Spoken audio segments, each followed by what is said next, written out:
राज्यात सध्या विधान परिषद निवडणुकीची रणधुमाळी सुरू आहे। या पार्श्वभूमीवर नाशिक स्थानिक स्वराज्य संस्था मतदारसंघात महायुतीला मोठा हादरा बसला असून बंडखोरीचं वादळ शमवण्यात नेत्यांना अपयश आलं।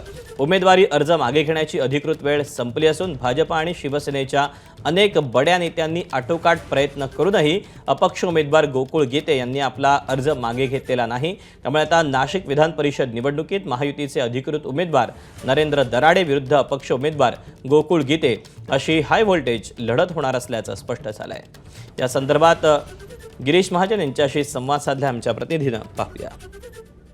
जळगावमध्ये सुद्धा रेश्मा काळेंनी माघार घेतली नसल्याचं आपल्याला पाहायला मिळतंय।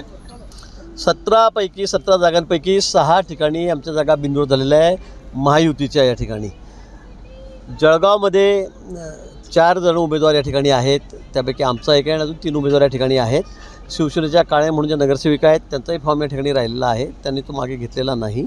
आणि नाशिकमध्ये सुद्धा, कारण नाशिकची जबाबदारी माझ्याकडे होती, नाशिकमध्ये सुद्धा गोकुळ गीते यांनी आपला फॉर्म मागे घेतलेला नाही। त्यांना काल परवा समजवलं, मुख्यमंत्री महोदयांनी समजवलं, मी शिंदे साहेबांकडे गेलो होतो, पण त्यांनी निश्चित तो फॉर्म त्या ठिकाणी मागे घेतलेला नाही। सकाळी माझं बोलणं झालं, पण नंतर दुपारून त्यांनी त्यांचा फोन स्विच ऑफ केला आणि त्यानंतर ते मग नंतर भेटलेच नाही, त्यामुळे त्यांचाही फॉर्म राहून गेलेला आहे। हो, पण जळगावची जी जागा आहे ते रेश्मा काळेंची भूमिका होती की नाशिकसाठी त्यांनी हे केलं नाही।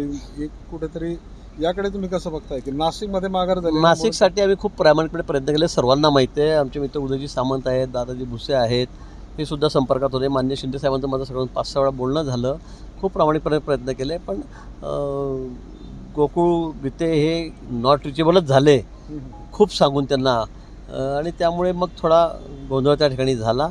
म्हणजे हिरे म्हणून आमचे दुसरे एक उमेदवार आहेत, ते सुद्धा सापडले निकाल रात्रीपासून, त्यामुळे त्या ठिकाणी गोंधळ झालेला आहे, खरं आहे। आणि कदाचित त्यामुळे मग इथला फॉर्म राहिला असेल असंही असू शकतं। पण आणि काही झालं तरी आम्ही सगळे महायुतीमध्ये एकत्रित एक दिलाने लढणार आहोत आणि आमचे जे उमेदवार आहेत आता अधिकृत, ज्यांना आम्ही तिकीट दिलेलं आहे, ते खूप मोठ्या बहुमताने, रेकॉर्ड ब्रेक मताने या ठिकाणी निवडून येतील। चंद्रशेखर नेवे, ABP माझा, जळगाव।